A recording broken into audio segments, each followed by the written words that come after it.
When I started Moxi, I started it with an idea that roller skates would one day be the shoes of the future. That idea would be nothing without labor and hard work. And when I looked for places that could make my dream skates, I discovered that there was just one factory in the United States that made roller skates: Ridell. Moxi roller skates are special.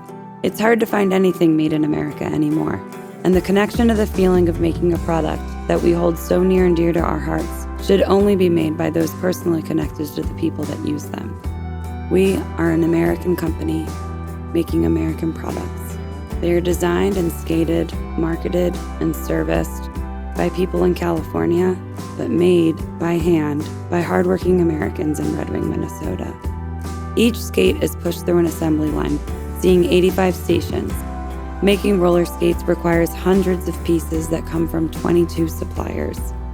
They aren't just a product, they are a craft, requiring skilled workers to make them.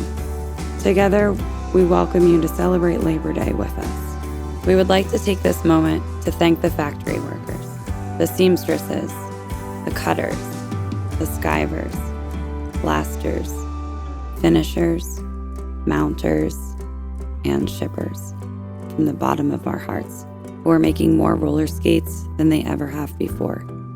We want to thank them for their hard-working labor and their extra hard work through this pandemic and spike in roller skating history, working longer hours and putting in more shifts than ever before. These people are what Labor Day is all about. Thank you to everyone that plays a part in making our roller skates, not just on Labor Day, but every day.